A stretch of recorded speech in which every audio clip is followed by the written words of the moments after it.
empezamos la parte cardíaca, ¿sí? Entonces, en esa parte cardíaca vamos a revisar nosotros en primera instancia todo lo que son los medicamentos y la terapéutica de los pacientes con falla cardíaca, ¿sí? Luego hablamos de falla cardíaca aguda, falla cardíaca crónica, ¿sí? Antiarrítmicos, ¿sí? Síndrome coronario, que eso no está incluido ahí, pero hay que hablar de ello, ¿sí? Todo lo que es la parte general de algunos fármacos que se utilizan.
La Sociedad Europea de Cardiología, ¿sí?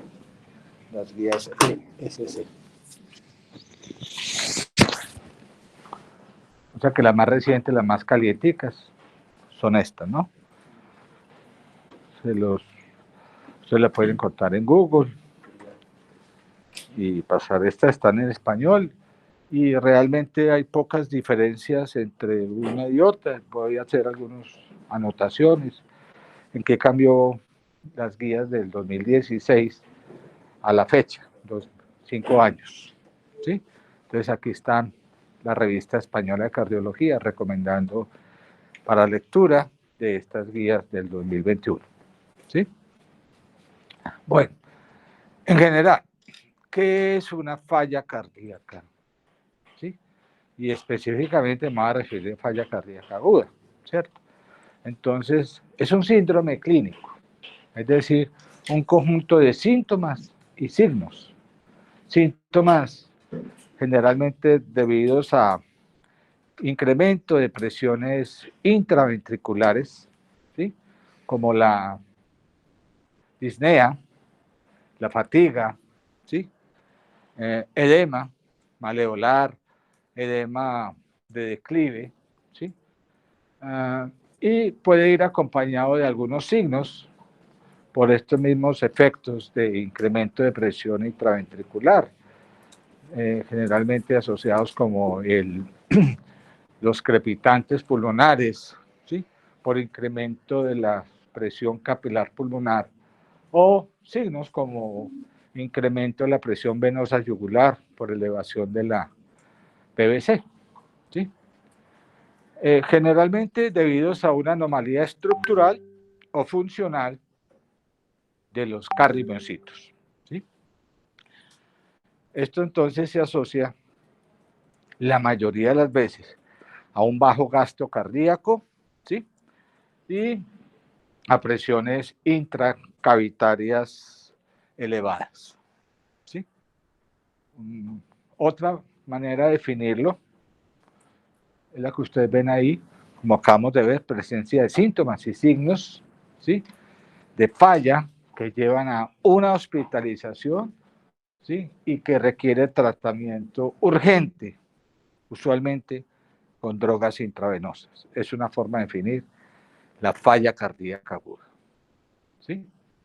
¿Qué tan frecuente es? ¿Sí? La falla cardíaca aguda es muy frecuente, generalmente ocupa el 20% de las consultas en urgencias, ¿sí? Tiene mayor prevalencia en pacientes añosos, mayores de 65, 70 años, ¿sí? Con historia previa de falla cardíaca, ¿sí? Es decir, es un paciente con una falla cardíaca crónica que se agudiza, ¿sí? Aunque pueden haber otro porcentaje de pacientes que pueden aparecer una falla cardíaca, ¿sí? Que nunca antes sabían que la tenían.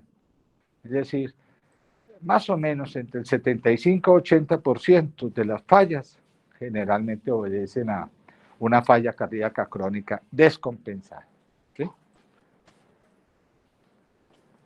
Es una entidad potencialmente mortal, ¿sí? De hecho, la mortalidad en estancia intrahospitalaria alcanza el 16%, ¿sí? Y esto aumenta con los meses. Es decir, miren ustedes cómo incrementa el 37% a los 6 meses y a los 12 meses puede ser hasta 45%. ¿Sí? Si vemos la mortalidad intrahospitalaria de estas fallas cardíacas, pues ustedes ven que depende del fenotipo clínico que tenga el paciente, ¿sí?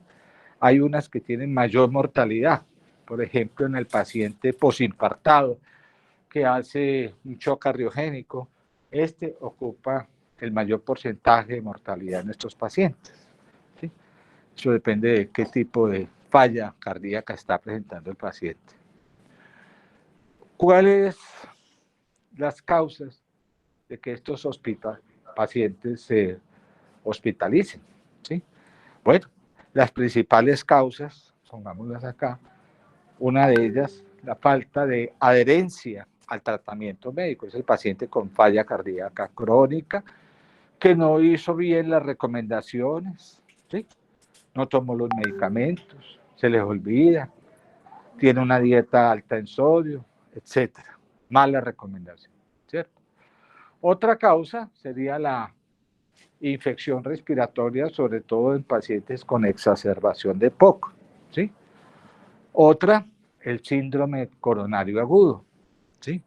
Las emergencias hipertensivas, arritmias, como la fibrilación auricular, la enfermedad renal crónica, vamos a nombrar mucho de esto también, ¿sí? El tromboembolismo pulmonar, el taponamiento cardíaco, causas mecánicas, por ejemplo, la ruptura de la pared libre del ventrículo izquierdo en un paciente con infarto de miocardio, ¿sí? El uso de sustancias tóxicas, como ejemplo, la cocaína, ¿sí?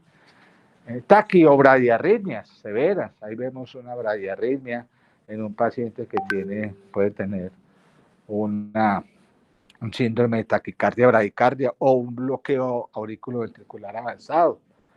Incluso la quimioterapia cardiotóxica, ¿sí? Puede precipitar y agravar una falla cardíaca. De manera que hay causas cardiovasculares, ¿sí? Muy importantes, como síndrome coronario, taquiarritmias, bradiarritmias, una hipertensión severa, tromboembolismo pulmonar, ¿sí? Y causas no cardiovasculares, por ejemplo, la que nombraba ahorita, la exacerbación de POC, la falla renal crónica, una crisis tirotóxica, etcétera, etcétera, ¿sí? Entonces, hay un contexto importante en el enfoque inicial del paciente con falla, que antes las guías la tenían como chant. Ya las guías recientes incluyen el IT. Entonces uno debe tener como estas causas muy importantes, ¿sí? Como es el CHAMPIT, que significa, que es un acrónimo que ustedes ven ahí, que muestra estas causas. Síndrome coronario, emergencia hipertensiva, arritmia, una causa mecánica aguda, un embolismo pulmonar, infecciosa, como decíamos ahorita, una neumonía en paciente con EPO, un taponamiento cardíaco. ¿Sí? O sea que las causas son múltiples, ¿cierto? ¿Ok? ¿Qué dijimos ahorita? Que el 75-80% de los pacientes que ingresan por falla cardíaca son generalmente pacientes con falla cardíaca crónica que se ha descompensado. ¿Sí? Una ICC crónica descompensada, agudizada. Las otras son una IC de nuevo. ¿Sí? Bien, cuando esa insuficiencia cardíaca crónica descompensada aparece es porque usualmente es una falla cardíaca que ha progresado, que cada vez está más avanzada, etcétera, etcétera. ¿Sí? No olviden eso. Ahora, ¿cómo clasificamos la falla cardíaca? Entonces depende del contexto. Si yo tengo un paciente con un síndrome coronario agudo, una de las formas de clasificar estos pacientes con síndrome coronario agudo es esta clasificación que vamos a ver ahorita, que es la clasificación de Killick-Campbell. ¿Sí? Una serie de signos importantes que me definen qué tipo de Killick tiene este paciente, ¿sí? Cuando ingresa con un síndrome coronario. 2. Hay una clasificación por cuadrantes, que es la cuadrante de Stevenson. Esa es la clasificación de Forrester, y él lo define de acuerdo a los estados clínicos hemodinámicos del paciente. Y por último, hablamos de los fenotipos de falla cardíaca por categorías clínicas, que las guías recientes, ¿sí?, sacan 4 fenotipos, ¿sí? En las guías anteriores incluían, por ejemplo, la emergencia hipertensiva, ¿sí?, o la crisis hipertensiva como causa, y la que llamamos la ICA hipertensiva. Ya las guías más recientes simplemente la reducen a 4 fenotipos, que es la falla cardíaca agudamente descompensada, ¿sí?, el edema pulmonar, shock cardiogénico y la insuficiencia ventricular derecha aislada. Vamos a ver. Entonces, si miramos la primera clasificación, que es la clasificación de ¿qué? Killick. Démoslo Killick, que nos quedemos como más familiarizados, ¿sí? Killick. Entonces, si yo hablo de Killick, es porque estoy hablando de un paciente que tiene un síndrome coronario agudo. O sea, esta clasificación está diseñada para definir la severidad, ¿sí?, de los trastornos circulatorios asociados a un paciente con síndrome coronario agudo. De una vez se establece el pronóstico, ¿sí? Es decir, establece la posibilidad de mortalidad a 30 días. Entonces, esta clasificación es muy sencilla y se hace por clínica. Killick 1 es que no hay signos de descompensación cardíaca. Aquí la mortalidad a 30 días es apenas del 5%. Un Killick 2 es cuando ya empezamos a ver por radiología, por ejemplo, signos de hipertensión venosa pulmonar, cefalización de flujo, ¿sí? Le miramos el cuello y vemos aumento de las presiones venosas yugulares, ¿sí? Y miramos el tórax, ¿sí?, y auscultamos estertores, sobre todo estertores en la mitad inferior de los campos pulmonares, asociados a galope ventricular, tercer ruido cardíaco y disnea.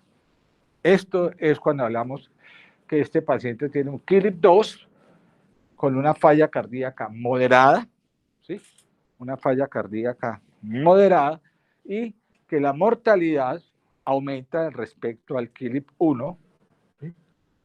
Ven ustedes acá, alcanza más o menos hasta el 15%.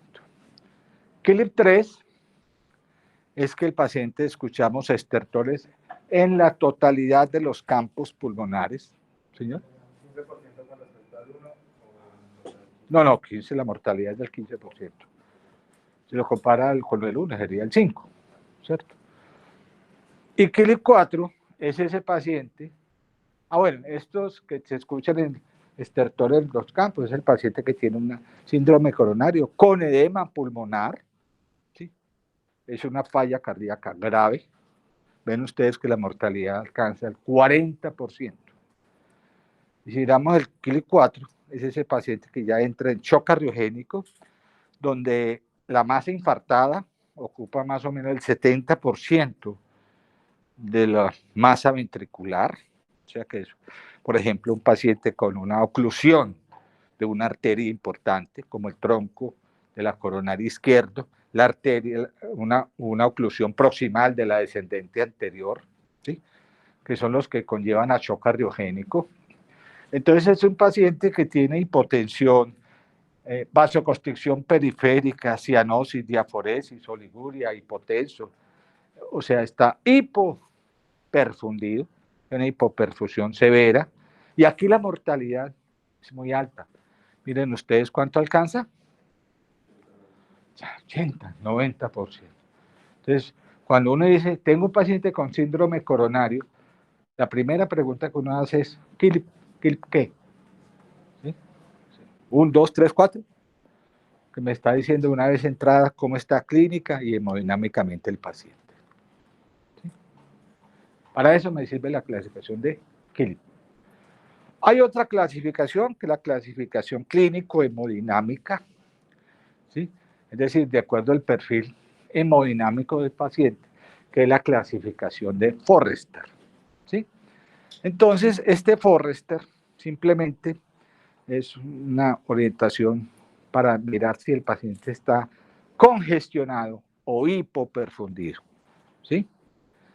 Hay un trastorno de hipoperfusión, entonces si está hipoperfundido, entonces uno mira si es un paciente que usualmente está hipotenso, con presión de pulso muy estrecha, o sea, sistólica baja, con presión diastólica elevadita, con pulso alternante, con alteración del sensorio, con extremidades frías, la piel es fría, con un sudor muy pegajoso, hay palidez y hay llenado capilar lento. Cuando uno comprime las yemas de los dedos, se demora más de 2, 3 segundos en hacer el relleno capilar, ¿sí?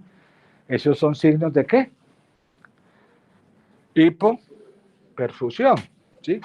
Además, pueden haber signos como livideos reticulares, disfunción renal, con elevación de BUN y creatinina, la hiponatremia también puede ser un signo de hipoperfusión, y la lactoacidosis. Son criterios. Entonces uno lo mira. Ahora, ¿tengo que tener todo? No. Con tal de usted el paciente se le acerca y usted lo ve que ese paciente tiene una falla cardíaca, está hipotenso, sudoroso, diaforético, ¿sí?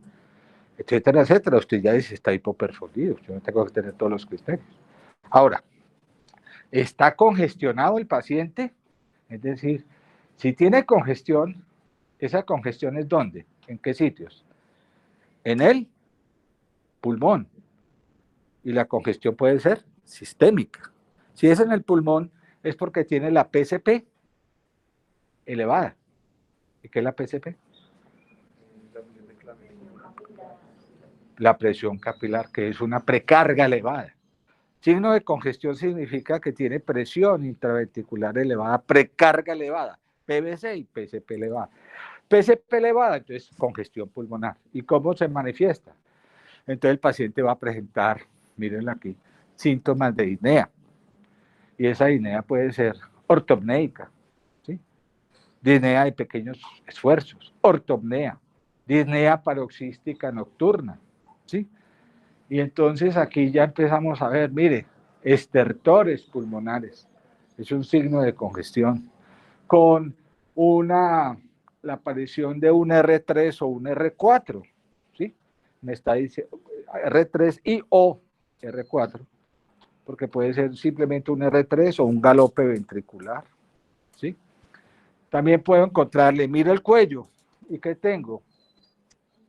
Ingurgitación yugular.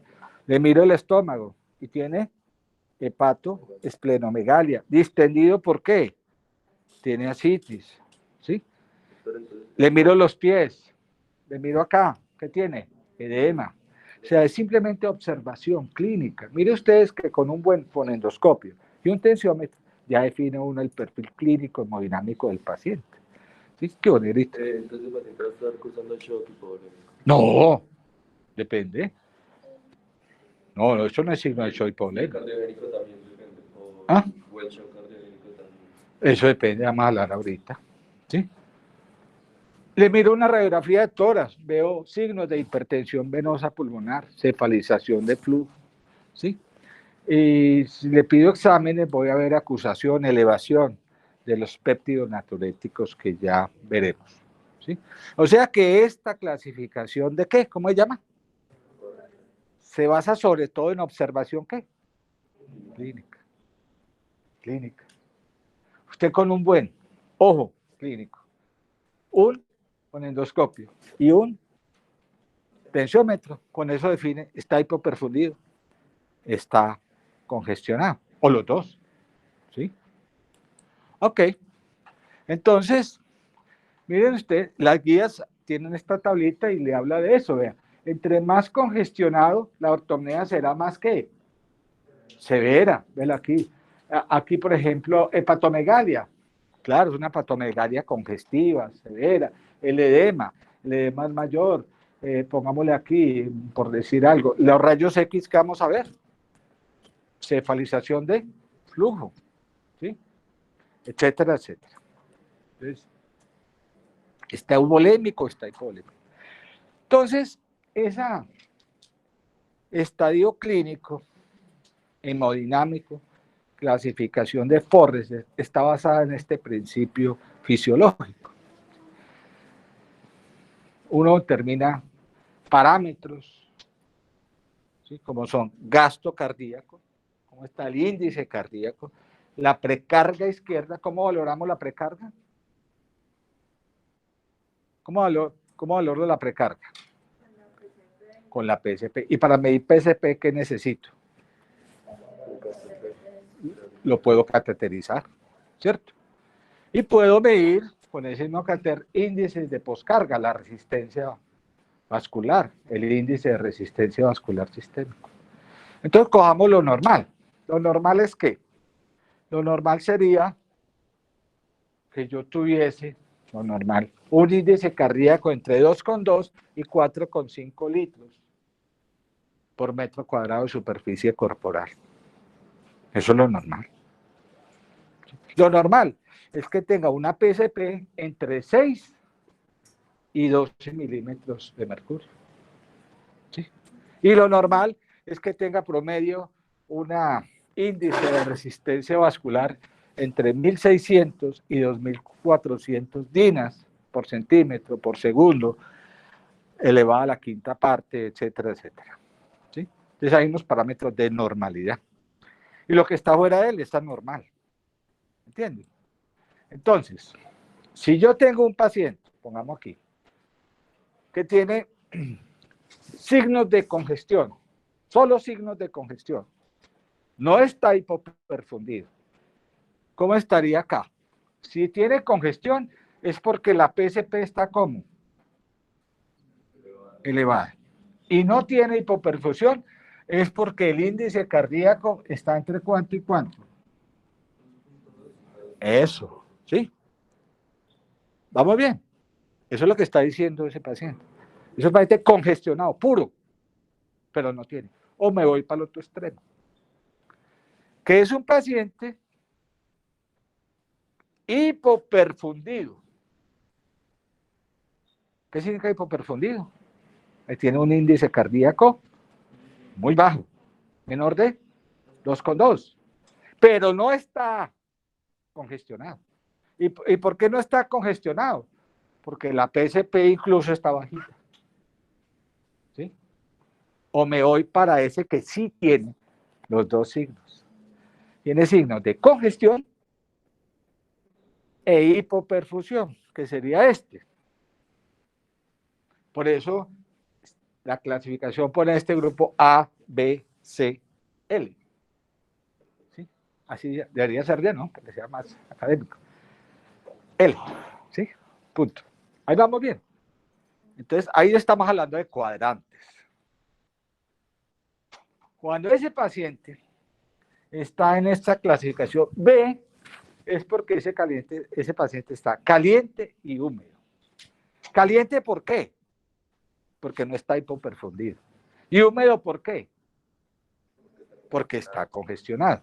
Y ese estaría frío y seco. ¿Por qué está frío? porque está hipoperfundido. ¿Y por qué está seco? Porque no está congestionado. Y entonces si nos vamos a los otros de acá, estaría frío y húmedo. ¿Frío por qué? Hipoperfundido y congestionado. ¿Estamos bien? O sea que yo puedo en esta misma tablita sacar así, vea. Y lo que está de aquí para abajo es porque está hipoperfundido. ¿Cómo así que hipoperfundido? Vea, tiene signos de hipoperfusión. Y lo que está de acá para allá es porque tiene signos de congestión.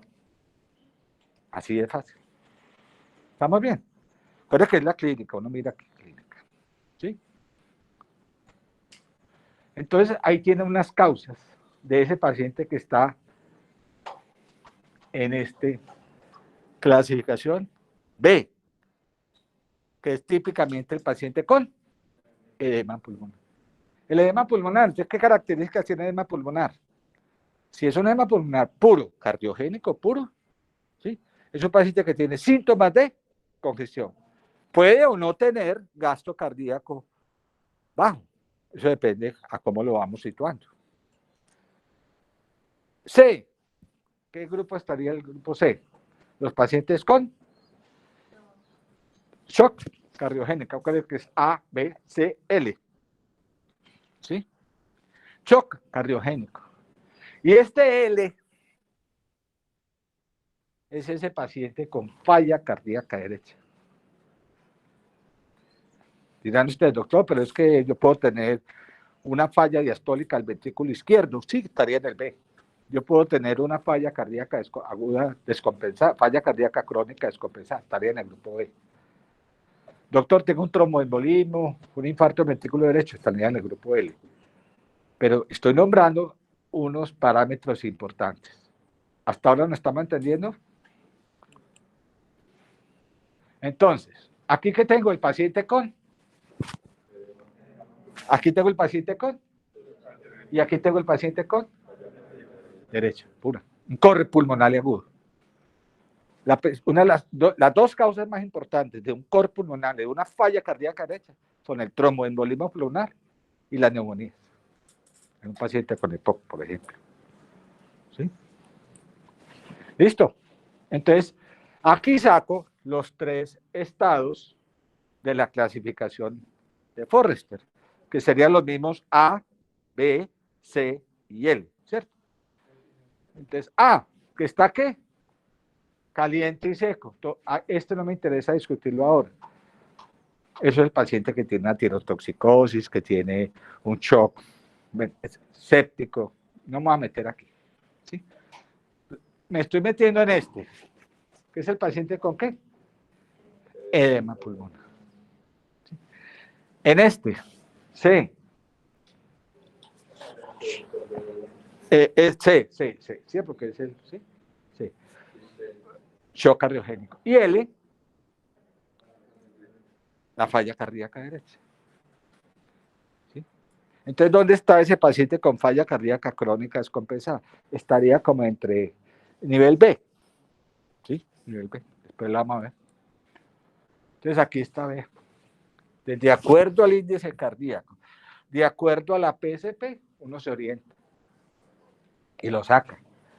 Y dice, el grupo B, edema pulmonar. Y aquí estaría como en medio, aquí un poquito, ¿sí?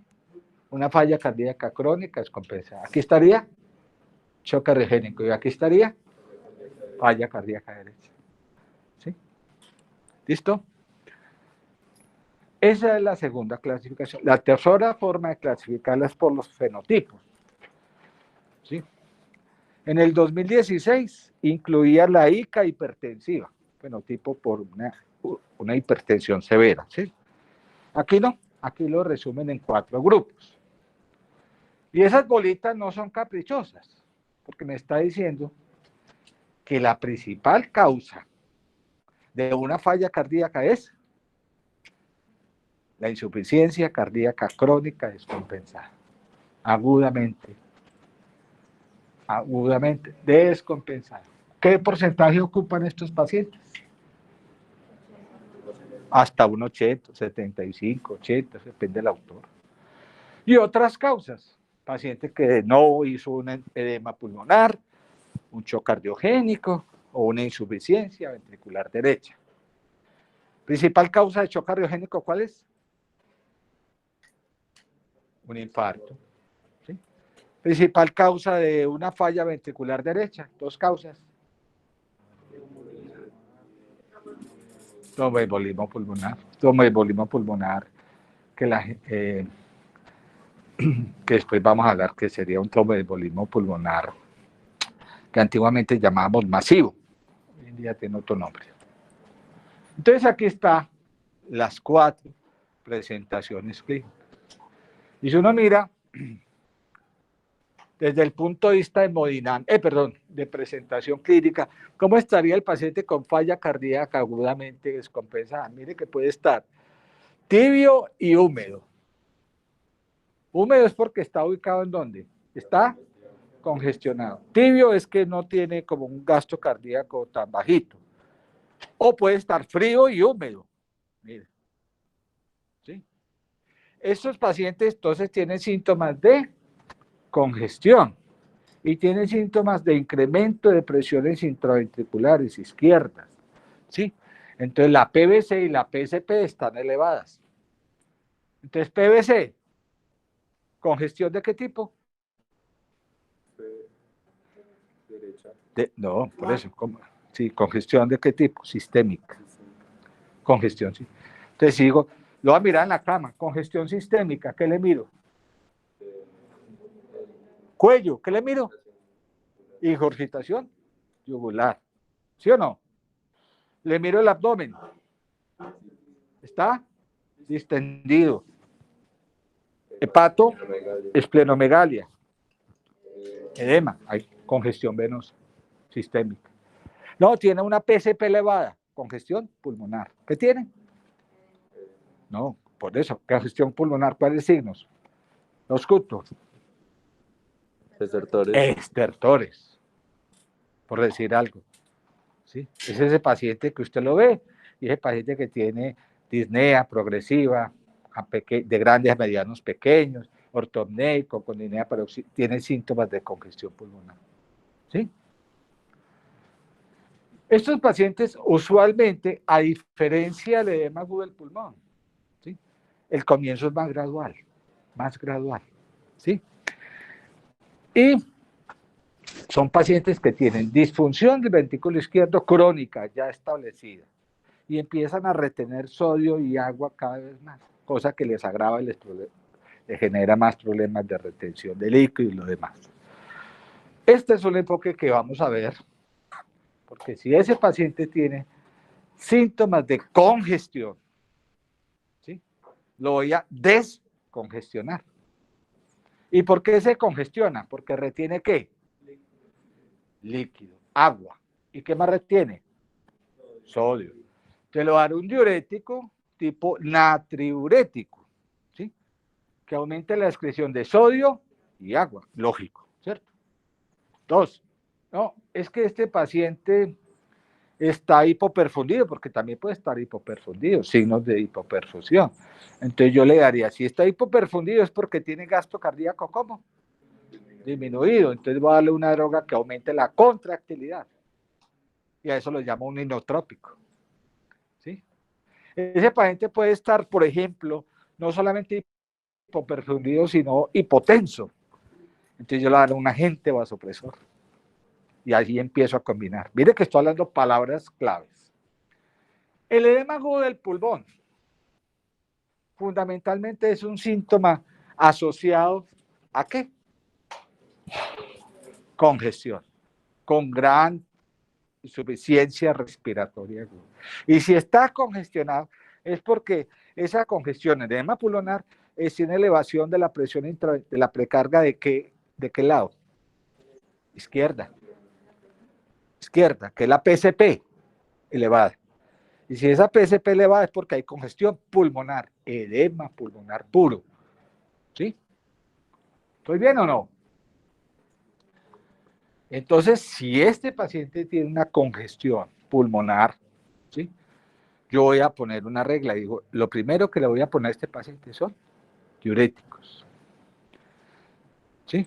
Y mientras que tenga la presión por encima de 100, sistólica, por encima de 110, desde que no esté hipotenso, yo le puedo agregar un vasodilatador venoso que reduzca precarga, como los nitratos. Mire que aquí simplemente hice un enfoque de estos dos para no saturarlos. ¿Sí? Después sigamos hablando uno por uno. Entonces, yo les hablé de dos, ¿cierto? ¿Cuál era? Las dos primeras. La falla cardíaca aguda, descompensada, y el edema pulmonar. Entonces, mire que estos pacientes con edema pulmonar pueden tener una presión sistólica muy bajita, por debajo de 110. ¿Sí? ¿Le daría yo un vasodilatador? No. Entonces, ¿cuál sería la droga de primera elección? Está congestión, diurético. Diurético de asa, furosemide. Entonces ya me pregunto, además de estar congestionado, ¿está hipoperfundido? ¿Está hipotenso? Hipotenso, perdón. ¿Tiene una PAS menor de 100? ¿Le daría vasodilatador? No, pero yo le podría dar sí, para mejorar los síntomas de congestión, mientras que la PAS, presión arterial sistólica, esté por encima de 110, y así por el estilo. ¿Sí? Estos pacientes con falla cardíaca aguda pueden tener signos de hipoperfusión. Sí, podría tenerlo. ¿Sí? Pero no necesariamente. Puede poner más menos. ¿Sí? ¿Ok? Bueno, ahí miramos. ¿Cuál es la presentación de una falla cardíaca aguda? ¿Sí? Si ustedes miran acá, pongamos 10 sujetos. Rojo es el síntoma más importante. ¿Sí? Entonces, si ustedes miran aquí, de cada 10, 9 llegan a servicios de urgencias con síntomas de congestión. ¿Sí? Mire, disnea o estertores. ¿Sí? Si usted mira acá, la ortopnea, mira aquí, ya sentados, ¿sí? Llegan un 30 y pico, 40%.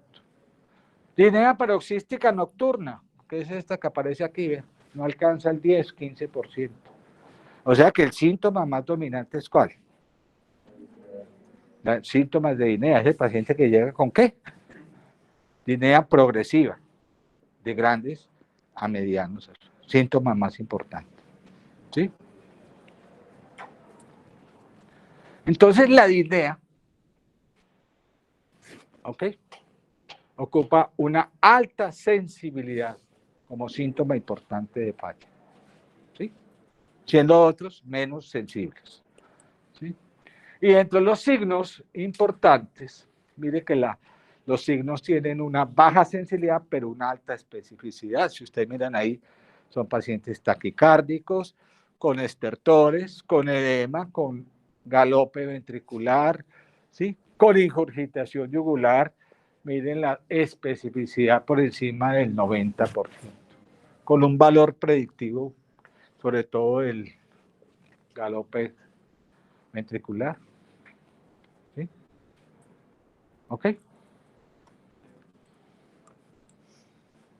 Entonces, para eso es que uno utiliza los criterios. Es decir, este paciente tiene signos y síntomas y vamos a establecer los criterios hemodinámicos. ¿Sí? Desde el punto de vista hemodinámico, ¿cómo estaría la PSP si nos vamos a lo clásico? Un paciente con falla cardíaca, ¿tiene o no PSP por encima de cuánto? 18. Si tiene por encima de 18, porque el paciente está ¿qué? Congestionado. Tiene una PSP elevada. Precarga izquierda elevada. Si tengo un índice cardíaco bajo, hecho a través de un ecocardiograma, un método no invasivo, me está diciendo que tiene signos de ¿qué? Hipoperfusión. ¿Sí? Y entonces esa hipoperfusión se asociará a estos trastornos que yo les dije, entonces uno empieza a asociar. ¿Sí? ¿Ok? A que tengan en cuenta sobre todo esa partecita. Me llega el paciente por esos signos y esos síntomas. ¿Sí? sobre todo disnea. Y entonces dice uno, ¿esta disnea es de origen cardíaco o pulmonar? ¿Será que el paciente está asfixiado porque tiene un problema cardíaco, tiene una falla cardíaca aguda? ¿O puede tener un tromboembolismo? ¿O puede tener una causa cualquiera? ¿De origen qué? ¿De origen qué? Pulmonar. Una exacerbación de POC. Lógicamente que eso conlleva una falla cardíaca, por ejemplo, en este caso derecha. ¿Sí? Entonces, mientras me llega el paciente, mientras que está ahí, yo me tengo que hacer preguntas. ¿Sí? ¿Será que el paciente está en shock cardiogénico? ¿Tiene algo que amerite el tratamiento urgente? ¿Le podré pedir exámenes? ¿Sí? Entonces viene la pregunta, ¿se puede esperar la confirmación diagnóstica? ¿Sí? ¿Qué herramientas diagnósticas tengo para enfocarme en el diagnóstico de una falla cardíaca? ¿Sí? Aguda versus otra causa. Entonces, lo primero que uno tiene que hacer, diagnóstico. Es lo primero que uno hace. ¿Sí? Entonces, un examen que tiene gran validez y tiene una recomendación muy clara, uno, con alta evidencia, es la radiografía de tórax. Y la radiografía de tórax nos sirve sobre todo para evaluar ¿qué? Signos de congestión. ¿Y cuál es uno de los signos más importantes de congestión que yo les decía? Cefalización de flujo. ¿Sí? Y claro, detecta otras enfermedades que pueden ya sea contribuir o establecer las causas de esa falla cardíaca. ¿Sí? ¿Ok? Entonces, puede mostrar congestión o edema venoso pulmonar, cuya primera manifestación es ¿cuál? ¿Cuál es? Cefalización de flujo. ¿Sí? ¿Qué sería esta? Aparece aquí usted. Uno mira la radiografía y ve el signo de las astas de cuerpo. Eso indica hipertensión venosa pulmonar. Son los criterios más importantes. ¿Sí? Muy bien. Y lógicamente yo ya puedo establecer, este es un paciente con falla cardíaca y tiene líneas B de Carli, ¿sí? Por ejemplo, o tiene manguito peribronquial. Eso es un patrón ya de compromiso mayor que indica patrón intersticial. O hay un patrón algodonoso, ¿sí? Patrón acinar, que nos daría el signo de ¿qué? Entonces ahí me está diciendo, vea, este paciente tiene ¿qué? Un edema pulmonar. Y ahí la categoría tiene un edema pulmonar. Para eso me sirve mucho la radiografía. ¿Sí? Muy bien. Un electro de 12 derivaciones a ese paciente en urgencias. Claro, lo hago inmediatamente. ¿Para qué me sirve el electro? ¿Cuáles son las causas que pueden producir? Arritmias, como la cual, fibrilación auricular, bradiarritmias, etcétera. Un factor desencadenante. Y mire la recomendación. Muy buena, ¿sí o no? Con nivel de evidencia C. ¿Sí? ¿Qué más le puedo pedir? Un ecocardiograma. Debería pedirlo. Y mire la recomendación igual, mire, en urgencia, con nivel de evidencia 1. ¿Sí? Recomendación 1 con nivel de evidencia 6, perdón. El ecocardiograma es muy importante, un ecocardiograma inmediato para todo paciente con ICA, sobre todo hemodinámicamente inestable. ¿Sí? Hay que hacerlo rápidamente. Ahora bien, ¿y en qué tipo de paciente hay que hacerlo muy rápidamente? En ese paciente que yo sospeche que tiene una complicación mecánica. ¿Sí? Por ejemplo, un paciente que tiene un shock cardiogénico. ¿Sí? Ahí la mecánica cardíaca está muy grave. O una complicación mecánica, por ejemplo, de un infarto de miocardio. ¿Sí? En este ejemplo estamos mostrando acá, ¿sí? La ruptura, ¿sí? De un músculo papilar que puede conllevar, ¿sí? a una falla cardíaca aguda, ¿sí? O un paciente con un pseudoaneurisma posinfarto, que es una complicación que conlleva a una falla cardíaca aguda como una complicación del síndrome coronario, ¿sí? Mientras más crítico se encuentre el paciente, son más valiosos los hallazgos que veríamos en un electrocardiograma, ¿sí? Entonces, uno de los enfoques que se hace cuando usted dice diagnóstico, usted dice, tengo la palabra aquí, diagnóstico, en una falla cardíaca aguda. Entonces, la historia clínica, los síntomas, los signos y todo, ¿cierto? Entonces, ¿qué exámenes pido? De entrada, una radiografía, un electro, un ecocardiograma y otros que, pues, aquí estarían anotados, ¿cierto? Véanlo aquí, la radiografía, un ultrasonido cardíaco, ¿sí? Bueno, otras causas. Y entonces, hasta ahí llega y dice, vamos bien. Otro examen muy importante. Laboratorio. ¿Qué examen importante valora desde el punto de vista bioquímico, marcador bioquímico de falla cardíaca? ¿Sí? Entonces viene la pregunta, bueno, ¿qué exámenes le pido? Claro, hay que pedirle exámenes. A ese paciente hay que pedirle su cuadrito hemático, a ese paciente hay que pedirle ¿qué? Troponinas, ¿sí? No siempre para descartar infarto, pero ayudan mucho, troponinas, porque hay otras causas de troponinas elevadas. Sí, también, dependiendo de la clínica del paciente. Claro, sí. Boom, creatinina, electrolitos, sodio, potasio, glucosa, pruebas de función hepática, TSH, porque ahí le está diciendo qué factores incluso pueden estar causando esa falla cardíaca, lo puede estar orientando, ¿sí? Pero un examen que es marcador bioquímico importantísimo son los péptidos natriuréticos, ¿sí? O sea, todo paciente que ingresa a urgencias se debe medir la concentración plasmática de estos dos péptidos natriuréticos. Aquí usualmente pedimos BNP, pero no quiere decir que no se pueda hacer en otro laboratorio.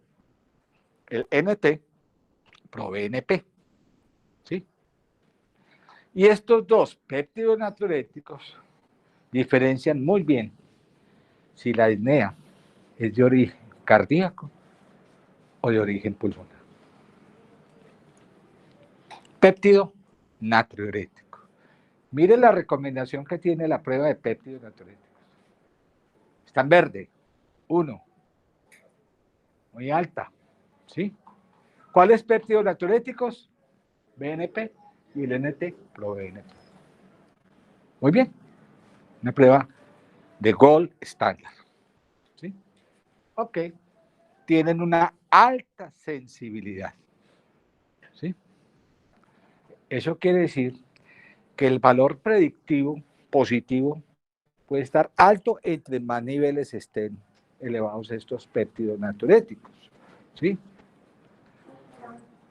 ¿Y eso qué significa? Que uno tiene que determinar cuál es el límite superior de normalidad, ¿sí? Y los límites para péptidos BNP están en el orden de 100 picogramos por mililitro. ¿Qué quiere decir eso? Que si tengo un BNP menor de 100, ¿es probable que tenga una falla? No, porque ahí para abajo puede ser normal. Hay que tener en cuenta otras cositas que voy nombrando. Para el NT ProBNP es de 300 picogramos por mililitro. Miren ustedes que si yo tengo un NT ProBNP menor de 300 o un BNP menor de 100, la probabilidad de que ese paciente tenga una falla cardíaca es muy baja, menos del 2%. En otras palabras, entre más elevado estén estos péptidos natriuréticos, ¿sí? Entre más elevados estén, mayor probabilidad, el valor predictivo positivo es mayor. Miren ustedes que si tengo un NT pro BNP mayor de 300, la probabilidad de falla cardíaca aguda es de ¿cuánto? 98%. Es un valor predictivo muy elevado. ¿Sí? Entonces, en resumen, si yo tengo un paciente en urgencias con sospecha de falla cardíaca, disneico con sospecha de falla, y tengo NT pro BNP menor de 300, o un BNP menor de ¿cuánto? 100 picogramos por mililitro. El valor predictivo negativo se acerca al 98%. O sea que la probabilidad de que sea una falla es del 2%. Es muy baja. Entonces, ¿qué tengo que tener en cuenta? Ese límite. ¿Sí? De ahí en adelante, esos niveles por encima de él nos hablan de un valor cada vez más predictivo positivo, ¿cierto? De hecho, a mayor edad, ¿sí?, mayores niveles de estos niveles de NT pro BNB. Miren ustedes que los pacientes mayores de 75 años tenían que tener niveles muy elevados por encima de 1800 para uno decir, entre más edad. ¿Sí?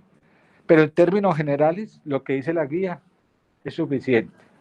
Y es eso, que si usted tiene un BNP menor de 100, NT pero menor de 300, es muy poco probable que sea una falla.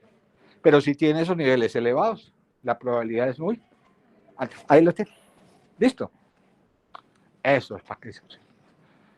Incluso, yo les decía ahorita, usted puede tener niveles bajos de PNP y pacientes descompensados. Usted uno de nivel, eso lo tiene que mirar, sobre todo, míralo aquí, obesos, con falla cardíaca avanzada, con edema pulmonar. O lo contrario, puede tener causas que leen el péptido natriúrico elevadas. O sea, que es un examen sensible, pero no tan específico. Sobre todo la edad avanzada, mire. Por eso exige niveles más altos. ¿Sí? Bueno, entonces, ¿cuál es el marcador bioquímico de falla cardíaca? Los péptidos natriuréticos. ¿Cuál es el marcador bioquímico de un infarto de miocardio? Troponinas. ¿Cuál es el marcador bioquímico de una falla renal? Bunicreatinina. ¿Cuál es el marcador bioquímico de una falla hepática? Eso, transaminasas y todo lo demás. Entonces, el marcador bioquímico de falla cardíaca se llama péptido natriurético. ¿Sí? Y mire que uno puede pedir más examen, lo vieron ustedes. Troponina, vean aquí. Siempre todo paciente que pide troponina, creatinina, TSH, dímelo D. Puede tener usted un tromboembolismo al frente. Procalcitonina, ¿para qué me sirve la procalcitonina? Puede ser de origen, por ejemplo, usted sospecha que es una neumonía. Es un paciente con EPOC que se exacerbó, hizo una falla derecha, un coro pulmonar agudo.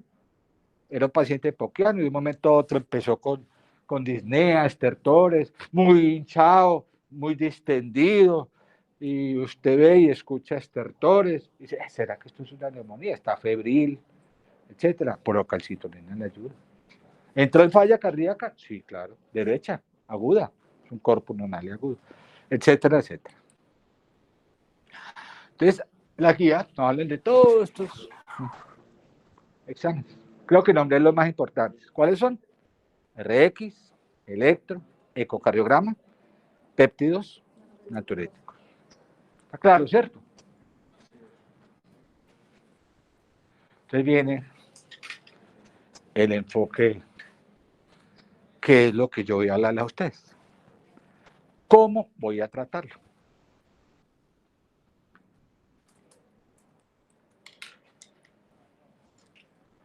Cuando yo trato un paciente con falla, busco objetivos. Mire un objetivo muy importante. ¿Cuál? Aliviar síntomas. ¿Qué síntomas? Disnea, tos, ¿Sí o no? Edema. Doctor, quítame esta asfixia. Usted lo mira, está desaturado. Entonces, un objetivo sería mejorar ¿qué? La oxigenación, ¿cierto? Mejore el estado hemodinámico del paciente. ¿Sí? La perfusión, por ejemplo. ¿Sí? Mejore el estado de perfusión. ¿Cómo mejora la perfusión? Mejorando. ¿De qué depende la perfusión? No, de la presión arterial media. Fisiología. La PAM determina la perfusión de los tejidos. Y a su vez, esa PAM depende mucho de gasto. Entonces, si yo quiero mejorar la perfusión, ¿qué droga le daría? ¿Qué drogas? Inotrópicos y vasopresores. ¿Me entiendes? Está congestionado, síntoma de congestión, ¿qué le pongo? Diuréticos o vasodilatadores. Mire que aquí ya me oriento por la tabla y le pongo lógica a eso. ¿Qué diurético? ¿Ah? Sí, la mayoría son venosos. ¿Sí? Bueno. ¿Prevengo tromboembolias? Sí, porque el paciente va a estar muchos días tirado en la cama y tiene un alto riesgo de tromboembolismo pulmonar por estasis venosa. Entonces voy a colocarle un anticoagulante parenteral. Entonces mire que la respuesta no es siempre venosa. Yo voy a colocarle una heparina bajo peso molecular, enoxaparina, y se la pongo subcutánea. ¿Sí? Ojo pues, hay nombre unos objetivos. O sea que tengo que tener unas metas a ese paciente. Las metas podrían ser, mire aquí, mejorar la disnea, el síntoma dominante. Disnea, que es el síntoma de congestión más importante. ¿Sí? Esa disnea de reposo, de pequeños esfuerzos. Si está disnéico es porque tiene un trabajo respiratorio elevado. El trabajo respiratorio se asocia a ¿qué? Taquicardia, taquipnea. Entonces la idea es que esa meta, que ese taquipnea se reduzca. O sea, que la frecuencia respiratoria sea menor de 20 por minuto. Busco el objetivo, que mejore la saturación, que mejore los síntomas de congestión. Entonces yo lo estoy mirando. Ve, ya no está tan, ¿qué? Ingurgitado. Ya no tiene ¿esa qué? Ascitis, ¿sí? Síntomas congestivos. Mejoró la ortopnea.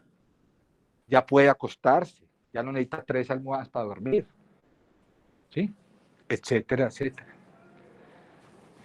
Vigilo cómo está la presión. Optimizo esta parte de la perfusión, mejorando inclusive la presión.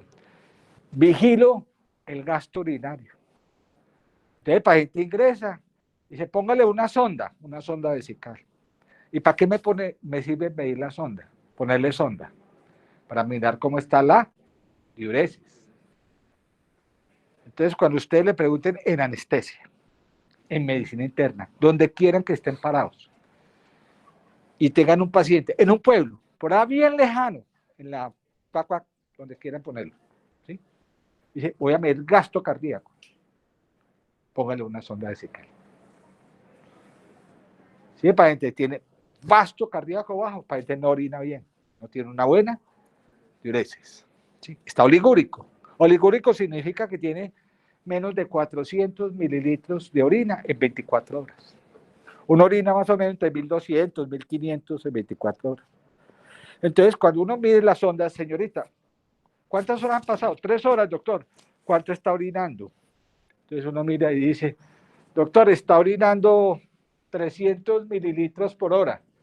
Entonces uno llega y dice, ¿cuánto pesa el paciente? 80. Mira lo que empieza uno a mirar. 1 mililitro por kilogramo hora. Entonces lo normal sería ¿cuánto? 80 mililitros hora. ¿Sí? ¿Sí o no? ¿Y en 3 horas cuánto ha pasado? 8 por 3. ¿Cuánto está orinando? 300. ¿Está bien? Ah, perfecto. Pero ¿qué tal que ese mismo paciente le dice, no, doctor, en esa sondita le recogimos en 3 horas 100 mililitros? Ya me está diciendo que el paciente no tiene una buena diuresis. ¿Sí? Entonces, si no tiene es porque está reteniendo, porque tiene una falla renal o está reteniendo líquido. Ahí es cuando yo miro la sonda, la importancia de mirar la diuresis. ¿Sí? Ok. El peso corporal. Si el paciente tiene congestión, generalmente llegan con más peso. Uno retiene líquido y aumenta de peso. ¿Sí o no? Es como el contrario, el que está deshidratado baja de peso. Entonces, si ese paciente llega con sobrepeso, por congestión, entonces uno lo pesa todos los días. Señorita, por favor, me lo pesa todos los días. Y uno debería, como un objetivo, bajar en esos pacientes con síntomas de congestión, bajarle 1 kilo y medio de peso día, promedio. ¿Sí? Véalo ahí. Vigilamos la creatinina. Y uno puede observar que hay niveles elevados hasta, mírenlo aquí, no mayores de 0.3 miligramos por decilitro. Y aquí voy a insistir en algo. Por ejemplo, miren, le puse un diurético, ¿sí? De ácido, furosemida. ¿Qué hace el diurético? ¿Saca qué? Sodio, saca agua. Y si saca sodio y agua, el volumen extracelular disminuye, ¿de acuerdo o no? Claro. Miren cómo se mide la creatinina. Miligramos por qué? Decilitro. Soluto por volumen. ¿Sí? Volumen. Si bajo volumen, ¿qué esperaría usted cuando le da un diurético? Regla de 3. Si yo bajo volumen, ¿qué elevo? Creatinina. ¿Estamos de acuerdo o no? ¿Qué regla de 3? Si yo le bajo volumen con un diurético, puedo elevar creatinina. Entonces muchas veces lo llaman a usted y dice, doctor, es que ese paciente cuando ingresó tenía 1,1 de creatinina y tiene 1,4. ¿Será que está haciendo una falla renal? Si no, mujer, tranquila. Tranquila, fresca, no pasó nada. ¿Por qué? Porque uno puede esperar que la creatinina se eleve hasta 0.3. Porque lo lógico, que si yo bajo volumen, estoy elevando hasta 0.3 miligramos por decilitro la creatinina. Entonces, mire que son parámetros que se utilizan así. Bueno, yo no sé si ustedes están desgustando como lo estoy desgustando yo este tema, pero es un tema muy importante. Entonces, como estamos hablando de fármacos, que es lo más orientado para acá, miren que yo utilizo 4 grupos de fármacos que son muy importantes en toda falla cardíaca. Que son, ¿cuáles? Diuréticos, vasodilatadores, inotrópicos y vasopresores. Que son los 4 temas que vamos a ver. Entonces, cuando vayamos a hablar, vamos a hablar. Primer tema, diuréticos. Segundo, vasodilatadores. Tercero, inotrópicos. Cuarto, vasopresores. Es el orden de los temas. Por ahí es que me estoy orientando. De hecho, si yo miro, a ver si no me adelanté. Sí. Entonces, si yo miro qué tan importantes son esos medicamentos, observe nomás en un paciente que tenga un cuadro clínico de falla y tiene signos de congestión. Dice, ¿tiene signos de congestión? Ya saben cuáles son, ¿cierto? Y la respuesta, sí, señor, tiene signos de congestión. El paciente está, ¿qué? Húmedo. Y si está húmedo y está calientico, no está hipoperfundido, posiblemente tenga un ¿qué? Edema pulmonar. ¿Se acuerdan? Edema. B. Está 2. B. Edema pulmonar. Y si tiene edema pulmonar y está congestionado, la congestión es debida a ¿qué? ¿A qué se debe la congestión? A que la precarga ¿qué? Izquierda. La PSP está elevada. ¿Cómo hago para bajar la precarga? ¿De qué depende la precarga? Fisiología. Eso, volemia, ¿cierto? Volemia. Y entonces, ¿cómo hago para disminuir esa precarga? Diuréticos, saco volumen. ¿Sí? No estoy sacando sangre, estoy sacando volumen. ¿Cierto? Extracelular. ¿Y qué más hago para bajarle la precarga? ¿De qué tipo? venoso. Los vasodilatadores venosos aumentan, ¿sí?, el estado de vasodilatación, venodilatación, ¿sí?, de todo lo que es venas pulmonares y venas sistémicas, precarga, ¿sí?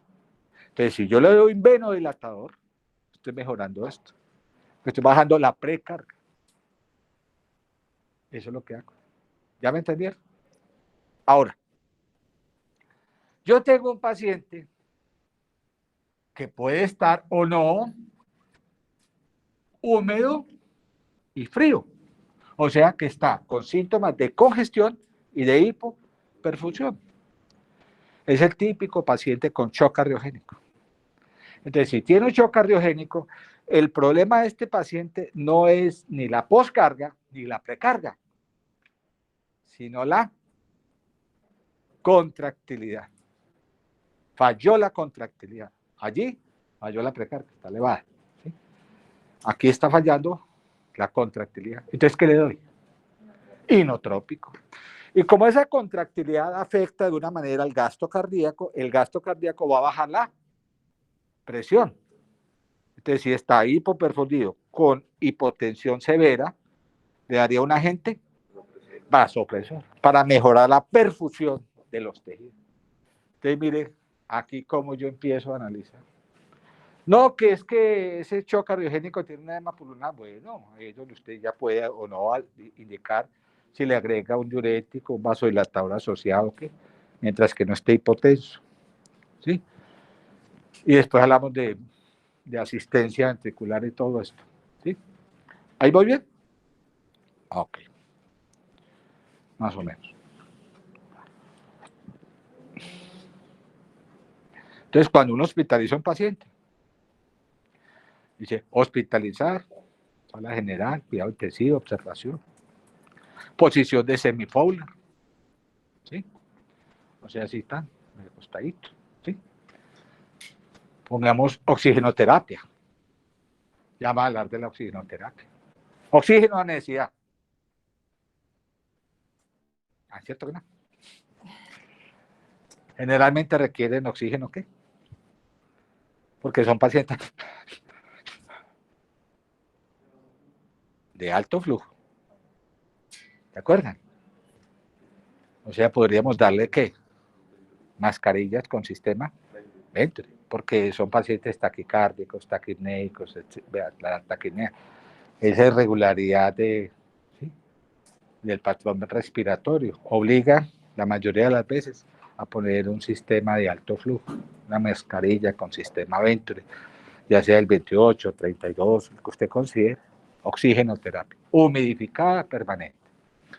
Si el paciente sigue taquicárdico, taquipneico, desaturado, entonces ahí sí ya hay que ponerle ventilación mecánica, ¿sí?, no invasiva, por ejemplo. No invasiva, que la mayoría es no invasiva. Un CPAP o un BiPAP, que eso depende, CPAP o BiPAP, ¿sí? Si el paciente predominantemente está hipoxémico, CPAP. Si el paciente está predominantemente hipoxémico, hipercárnico, un BiPAP. Ya después hablamos de eso.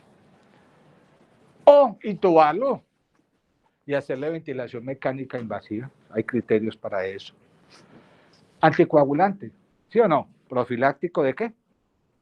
De tromboembolismo. ¿Cuál le doy? Enoxaparina, ¿sí? Está muy congestionado, entre restricción de agua y sal. Digo, a la dietista, 3 gramos de sal al día, promedio, que equivalen a más o menos unos 50 mil equivalentes de sodio día, ¿sí? Porque hay que pesarlo para mirar cómo evoluciona, ¿cierto? Monitoreo electrocardiográfico, etcétera. Vigilar electrolitos, pruebas de función renal, de función hepática y lo demás, lógico, todo lo que ya habíamos establecido. ¿Listo? Entonces, ¿qué nos dicen las guías respecto a ese paciente que está desaturado? ¿Sí? Que está con problemas respiratorios. Esta es la guía 2021 Y esta es la guía 2016. A ver si ven alguna diferencia. Prácticamente no. Y resumen, dice que el oxígeno se recomienda para ese paciente que está desaturado. ¿Y qué es desaturado? Que tiene saturación arterial menor de 90 o que tiene una presión arterial menor de, por eso los gases arteriales. ¿Sí? ¿Ok? ¿Ventilación mecánica no invasiva? Sí. ¿Ok? Compresión positiva, con lo que ustedes quieran. Para pacientes con, lo que yo les decía, que continúan desaturados y que tienen una frecuencia respiratoria mayor de 25, pese a que usted está dando oxígeno. Ah, no, entonces vamos a intubarlo. Para gente que hizo una falla respiratoria progresiva y está indicado. Eso es lo que sea. ¿Sí? Bueno. Entonces aquí está el CPAP y el BiPAP, que son tipos de ventilación mecánica no invasiva. Sobre todo si el paciente tiene una hipoxemia, falla respiratoria hipoxémica. ¿Cuál? BiPAP. Si tiene hipoxémica, hipercápnica, BiPAP. Quedémonos con eso y aprendimos mucho.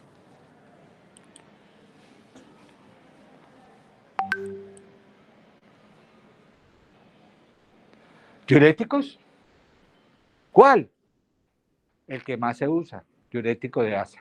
Y de esos diuréticos de asa, que son muchos, furosemida. Punto. ¿Por qué vía, doctor? Venosa. En falla cardíaca aguda, venosa. Después hablaremos de furosemida, vía oral. En falla cardíaca aguda usamos la furosemida. Vienen ampollitas de 20 miligramos. Así bien. 20 miligramos. Furosemida. ¿Sí? ¿Qué nos dicen las guías recientes? Que estos diuréticos de asa, ¿cuál es el diurético de asa? Furosemida. Está indicado para esos pacientes que ingresan con ICA y que tienen síntomas y signos de ¿qué? Congestión, sobrecarga volumétrica, sobrecarga del líquido. Su mayor indicación. ¿Sí? Vean la clase de recomendación 1. ¿Sí? Ahora, ya en casos muy extremos que no respondió y unos criterios más adelante, uno podía combinar un diurético de asa tipo furosemida venosa con un diurético, por ejemplo, tipo tiacida. Eso cuando uno sospecha que hay cierta resistencia a la dosis del diurético, pero es muy extremo. Entonces, ¿qué es lo que hace? ¿Por qué sirve el diurético? ¿Por qué no sirve el diurético? Dice, deme la razón para yo, doctor, porque voy a bajar la precarga, que está elevada. Y bajar la precarga significa que yo tengo a tener dos efectos. ¿Un efecto qué? De diuresis. Y un efecto vasodilatador. Este efecto vasodilatador venoso ocurre tanto en la circulación sistémica como en la circulación pulmonar. Es un vasodilatador venoso. Y ese efecto ocurre más rápido que el efecto natriurético. Después lo vamos a ver. Y ese es el objetivo, mejorar eso. Vasodilatadores, ¿sí? Actualmente, las guías actuales retiraron al Neseritid, ¿sí? Que era un vasodilatador muy interesante, con unas cosas muy interesantes. Ya no lo tienen en cuenta. Entonces usamos dos vasodilatadores. ¿Cuáles? Nitroglicerina y nitroprusiato de sodio. De estos dos, el que tiene mayor uso en falla cardíaca aguda es esta señora. La nitroglicerina. ¿Estamos bien? Nitroprusiato, sí, es un vasodilatador. ¿Se puede usar? Sí, ¿por qué no? Pero tiene más uso ¿en dónde? En ICA hipertensiva, en crisis hipertensiva. Muy bien. O sea, el que más se usa, listo, punto. Más se recomienda. ¿Qué nos dicen las guías de estos vasodilatadores? Ah, es un vasodilatador. Y cuando lo usamos, la nitro, lo usamos para dilatar las ¿qué? Las venas. Y si dilatamos las venas, ¿qué estamos haciendo? igual que el diurético. Baja la precarga. Entonces, ¿qué indicación tiene? Vea, para mejorar los síntomas de congestión, para reducir esa congestión. Requisito para usarlo, que tenga un PAS, o sea, una presión arterial sistólica mayor de ¿cuánto? 110. De lo contrario, es el diurético quítico. Por eso dice diurético y o tal cosa. Porque es diurético con o sin vasodilatador, dependiendo de cómo esté la presión sistólica. Y ya después les voy a nombrar un montón de contraindicaciones de la nitroglicerina. Pero por ahora, esta. Inotrópicos, que mejoran la ¿qué? Contractilidad. ¿Sí? Tenemos 3 inotrópicos. El más viejo conocido, dobutamina. Un inhibidor de la fosfodiesterasa, milrinona. Y otro grupo que después hablamos, levosimendan. ¿Sí? ¿Cuál? Preferiblemente, levosimendan. Eso dice las guías. ¿Sí? Preferiblemente, levosimendan. Una regla, milrinona nunca, milrinone, nunca, milrinone en ICA de origen isquémico. ICA, por ejemplo, el paciente que hizo un infarto de miocardio con ICA y es de origen isquémico, o sea, coronario agudo, nunca. Este inotrópico. ¿Cuál? ¿Por qué? Aumenta mortalidad. Y este porque es el más conocido, lo nombramos por ahí de vez en cuando. Preferiblemente hoy en día de levosimendan. Entonces, mire lo que está diciendo aquí las guías actuales. Y mire que las recomendaciones no cambian. 2016, 2021. ¿Qué nos dicen las guías? Estos inotrópicos en paciente que tenga, ¿sí? Paciente, los inotrópicos paciente con presión sistólica baja y que tengan hipoperfusión, ¿sí? Después hablaremos de hecho. Se recomiendan de forma rutinaria. Mírenla aquí, clase 3. ¿Rojo qué significa? Rojo, clase 3, rojo. Tercer grado de recomendación. ¿Ah? Tercer grado de recomendación. Sí, pero ¿qué dice? Cuando usted vea en rojo, ¿qué significa? Peligro, no lo haga. No lo haga. ¿Usted no vieron nada de farmacología en eso?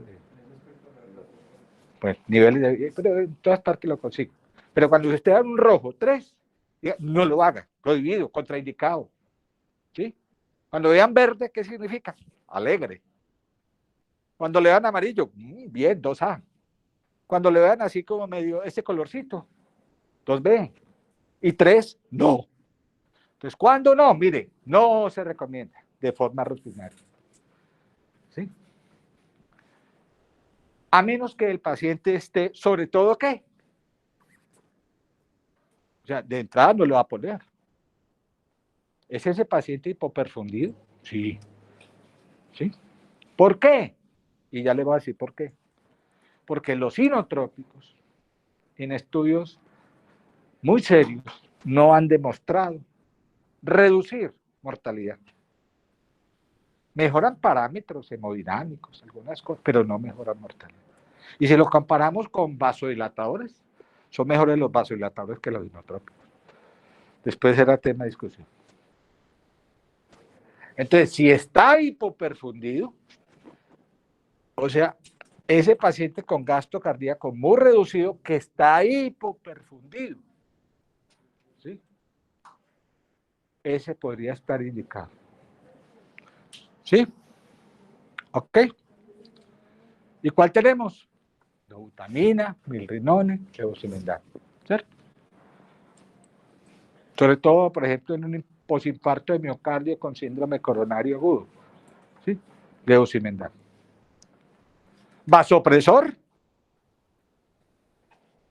Vasopresor. ¿Cuál vasopresor? Entonces aquí tienen 3. Norepinefrina, epinefrina y dobutamina. Dopamina, perdón, dopamina era un agente inotrópico. De estos, el más recomendado es este, norepinefrina, en falla cardíaca aguda. Ya después veremos si cuándo estaría indicado, por ejemplo, la dopa, que será un tema que le puedo hablar. Y de pronto, ¿cuándo estaría indicado la adrenalina? La adrenalina no tiene utilidad en falla cardíaca aguda. Se usan otras cosas, para que las tengo que comentar, porque es un vasopresor. Eso lo usamos en shock séptico o en reanimación, en shock anafiláctico, ¿sí?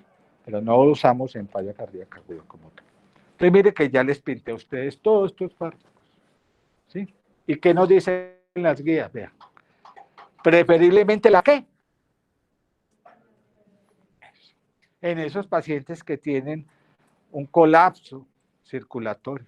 Típicamente, ¿cuál? Shock cardiogénico. ¿Sí? ¿Por qué?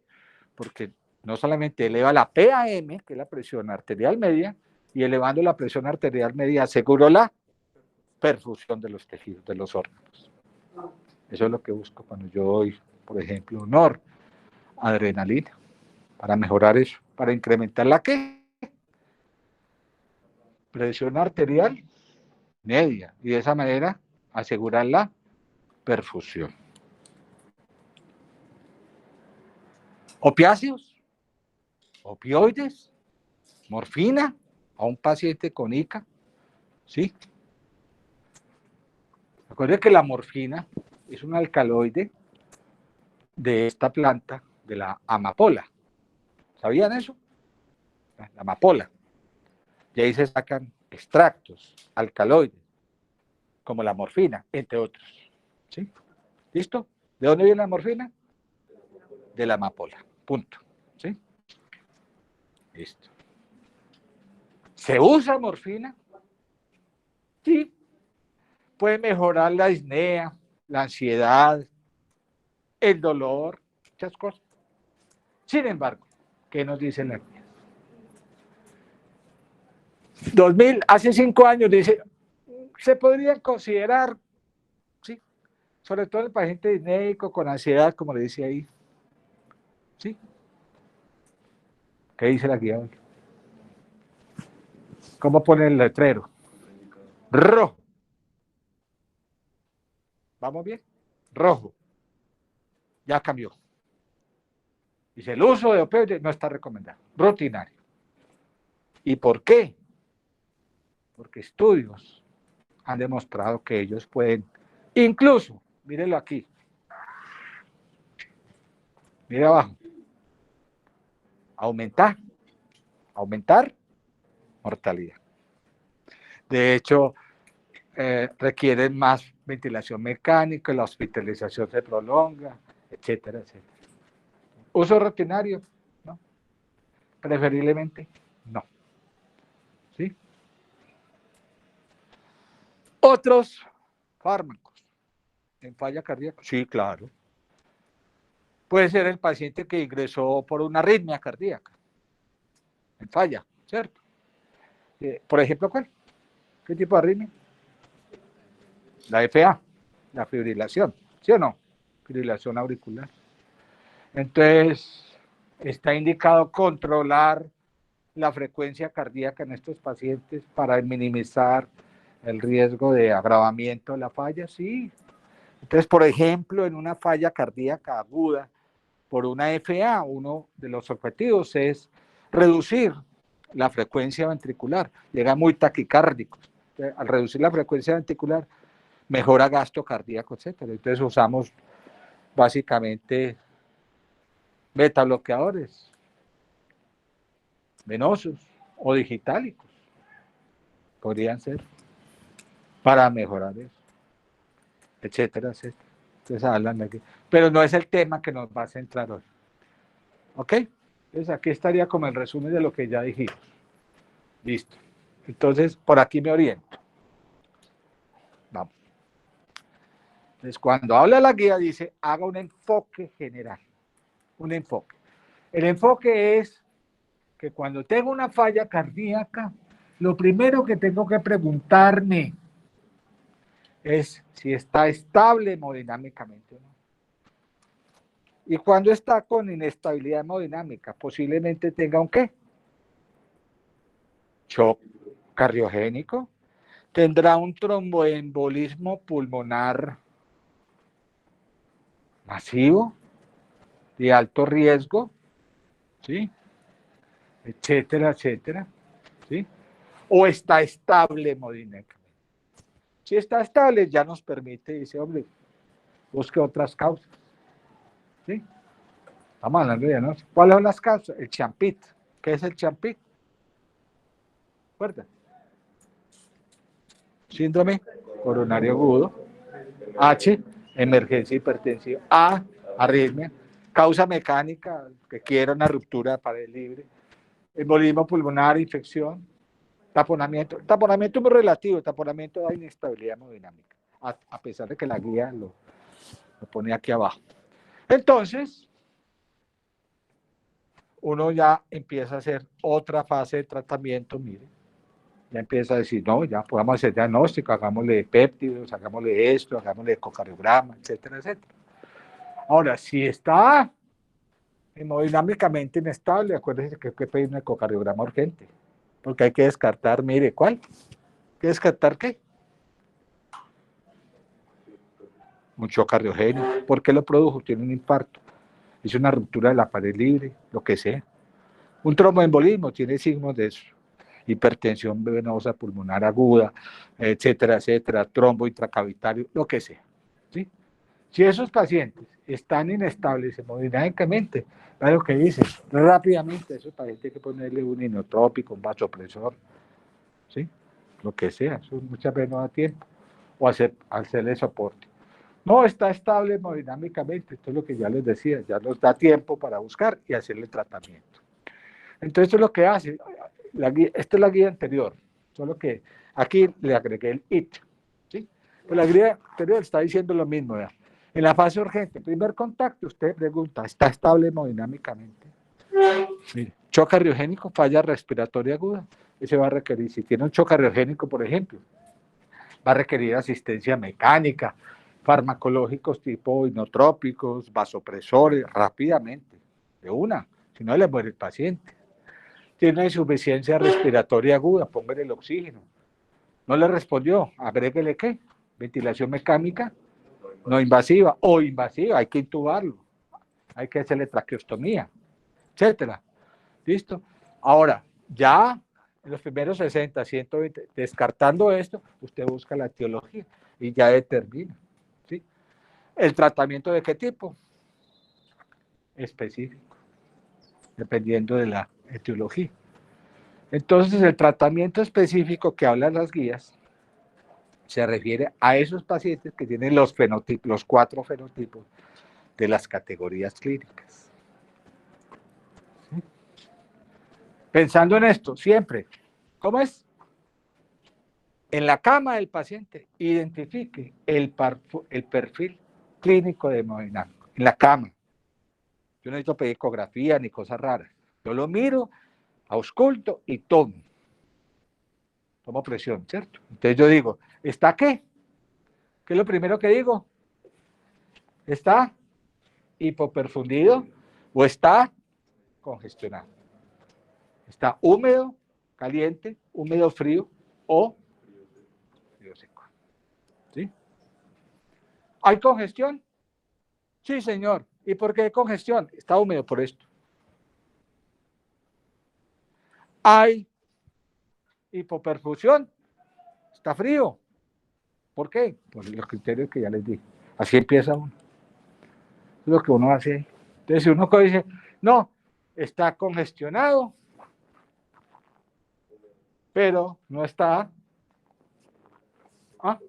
no está frío, no tiene signos de, o sea, tiene un ¿qué? Edema pulmonar.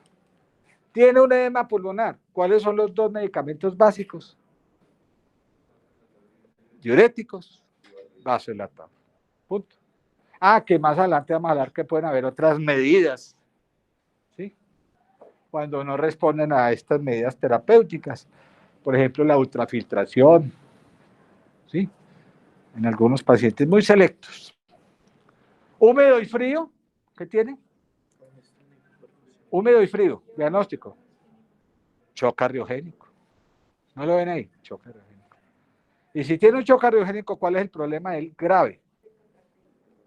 Contractilidad muy grave, ¿cierto? Entonces, ¿qué hay que ponerle? Eso. No quiere decir que no se puedan poner diuréticos, mire. ¿Sí? Depende de si hay congestión pulmonar. Vasodilatador, ¿cómo está la presión?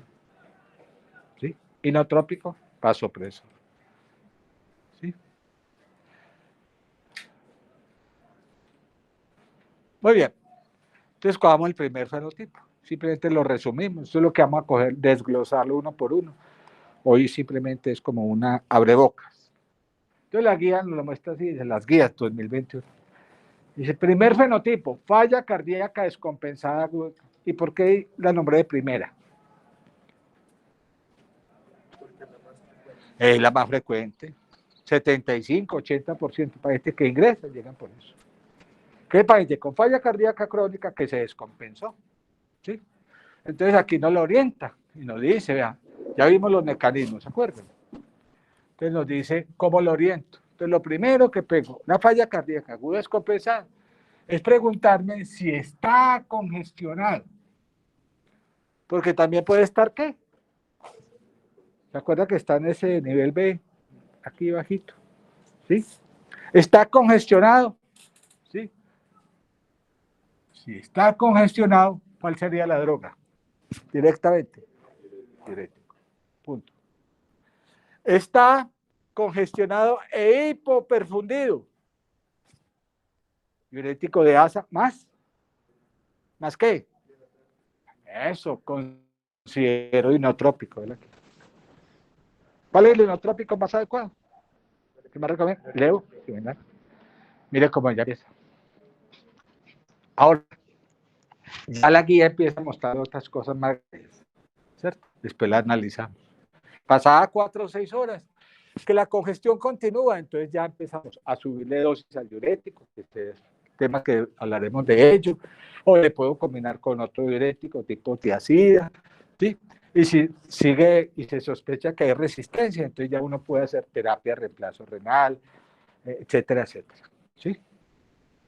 No, 4 o 6 horas continúa congestionado e hipoperfundido.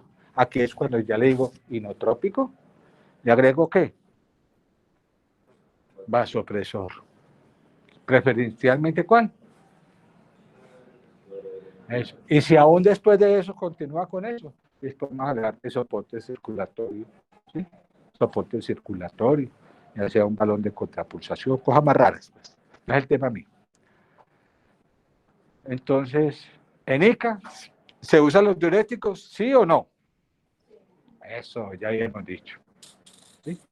Entonces, este es el tema de mañana, cuando les voy a desglosar cómo es que se usan los diuréticos racionalmente y cómo es que las guías reafirman lo que ya sabíamos anteriormente. Uno le coloca un diurético a un paciente que tenga síntomas de congestión. Y el diurético de elección, el diurético de asa. ¿Cómo viene en ampollas de cuánto? Eso, entonces dice aquí, vea, 20 a 40, o sea, señorita, póngale directo. 1 a 2 ampollas. Listo, le puso 1 a 2 ampollitas. Y usted que cuando le puso las 2 ampollas hace un perfil bioquímico entre las 2 y las 6 horitas. ¿Sí? Y mide cómo está en la orina la excreción urinaria de sodio.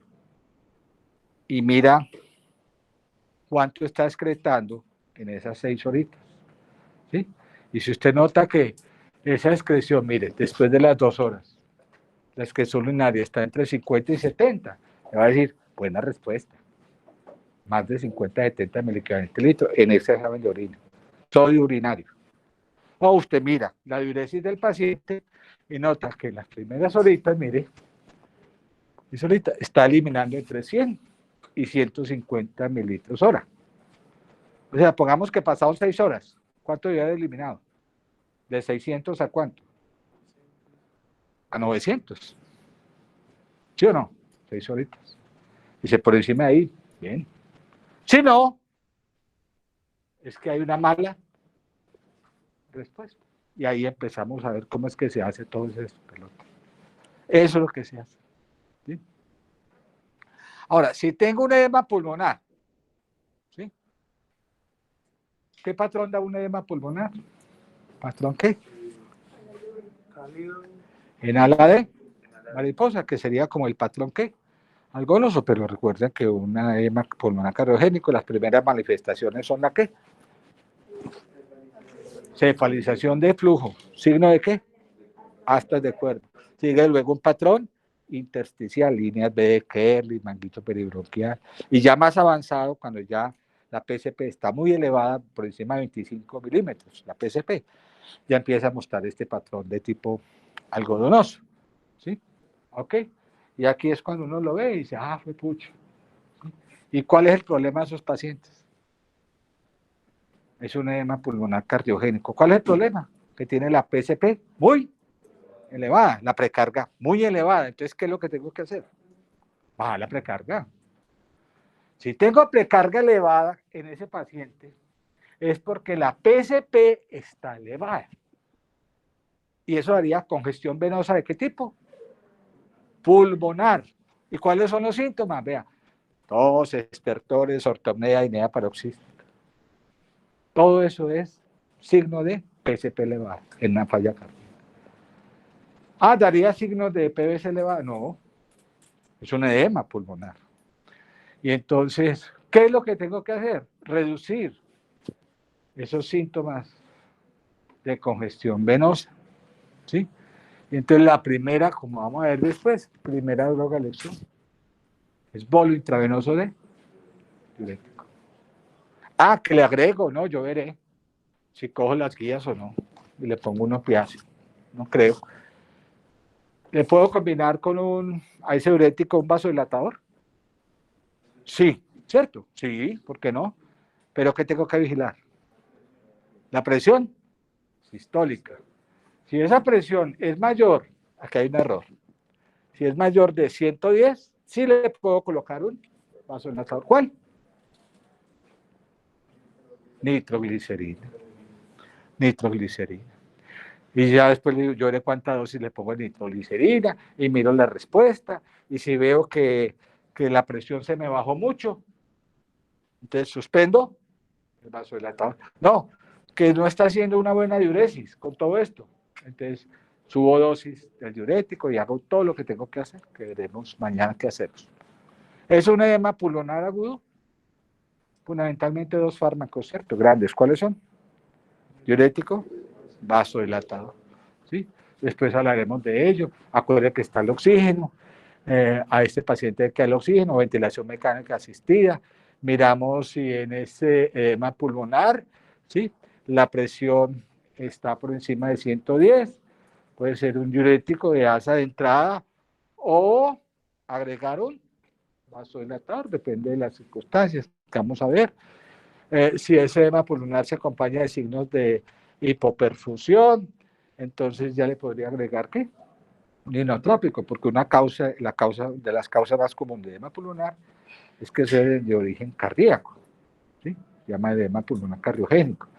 O sea, si hay una falla de corazón, un infarto con edema pulmonar, inotrópico y vasopresor. Falla cardíaca derecha, ¿cuál es la principal causa de falla cardíaca derecha? 2. Tromboembolismo pulmonar y neumonía, ¿cierto?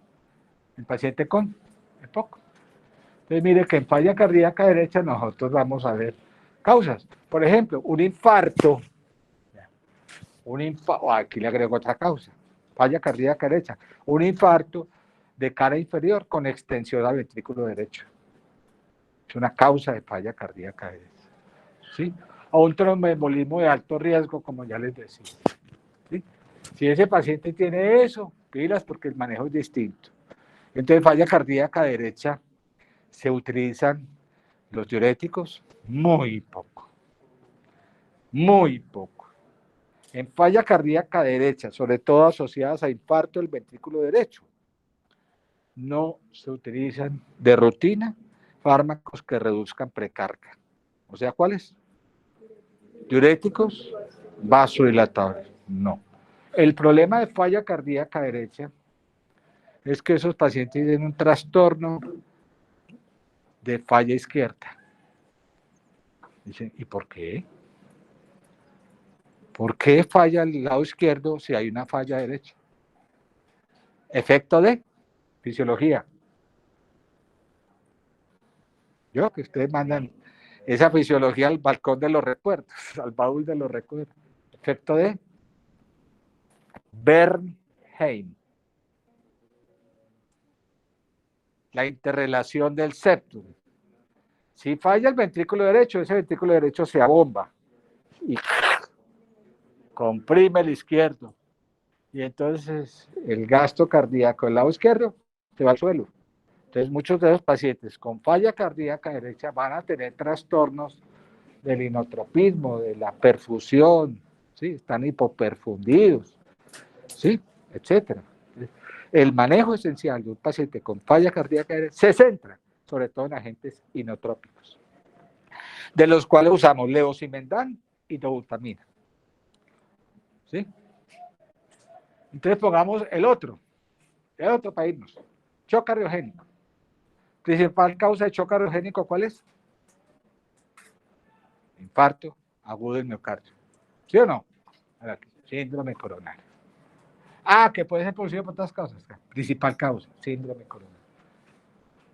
Y sobre todo síndromes coronarios que son complicados. Que se le rompió el músculo papilar. Que tuvo una ruptura de la pared libre. Ese paciente entra en shock cardiogénico.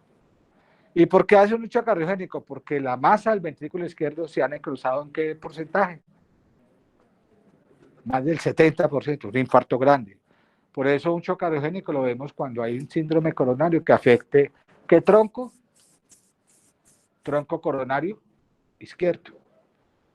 ¿Y en cuántas ramas sería el tronco coronario izquierdo? 2. Descendente anterior. ¿Y qué hace la descendente anterior? ¿Irrigar qué? La pared anterior. ¿Y la circunfleja? Lateral. ¿Sí? ¿Ok? Acuérdense que dominancia izquierda, dominancia derecha es la más importante, procedente de la arteria coronaria derecha. Entonces, imagínense una oclusión de la tróncula coronaria izquierda, se ocluye la descendente y se ocluye la circunfleja. Entonces, ¿cómo será la gravedad de esto? Pues mucho. Entonces, la mortalidad en los pacientes, ¿de cuánto? 90%, lo que usted quiera. ¿Listo? Bueno. Entonces, si tengo una falla cardíaca aguda asociada a un síndrome coronario, yo puedo tener 2 o 3 manifestaciones importantes. Un síndrome de bajo gasto, que se traduce como un fenómeno de ¿qué? Hipoperfusión, traducido como tal, como shock cardiogénico. Ahora, yo puedo tener un síndrome coronario que se asocia, por ejemplo, a un edema pulmonar, síntoma predominante, congestión. O la falla cardíaca asociada al infarto de miocardio puede ser una falla cardíaca derecha, un infarto de cara inferior con extensión a ventrículo derecho. Nos estamos metiendo en el shock cardiogénico. Entonces el shock cardiogénico es un paciente que está mal perfundido, ¿sí? Con PCP elevada, con todos estos signos ¿de qué? Congestión e hipoperfusión. Entonces uno empieza a pedirle exámenes. Bueno, pongámosle aquí, salgámonos de todo esto. Y enfoquemos cómo es lo que van a hacer. Uno de los enfoques más importantes de manejo farmacológico, no estoy hablando de soporte mecánico ni cirugía, con el uso de agentes inotrópicos y vasopresores. Hay que cuidarse mucho con esos inotrópicos, hay que cuidarse mucho con esos vasopresores, dosis altas de estos inotrópicos, dosis altas indiscriminadas de los vasopresores, aumentan mortalidad. ¿Sí? Miren ustedes que en un paciente con un shock cardiogénico, por ejemplo, por un infarto cardíaco, A esos pacientes hay que darle soporte circulatorio, sea para la arteriografía ligero, y ya que hacerle una cirugía coronaria o un stent, lo que sea. ¿Sí? Entonces, ahí está finalmente lo que hablan de shock cardiogénico, ¿sí? Donde utilizan dos grupos de fármacos más importantes, que son los que inotrópicos, vasopresores. ¿Sí? Bueno. Muchas gracias. ¿Le gustó? Está bien. ¿Para qué? ¿Por qué va a hablar de estos temas? Por lo que acabo de decir. ¿Cuáles son los 4 temas centrales? Diuréticos, vasodilatadores, inotrópicos, vasopresores. Punto.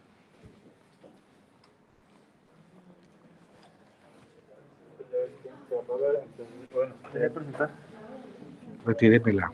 No, ya.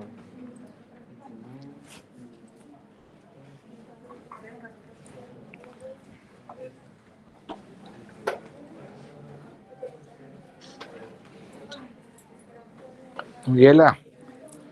Hasta luego, chicos. Muy amable. ¿Qué va, Rubiela? ¿Cómo?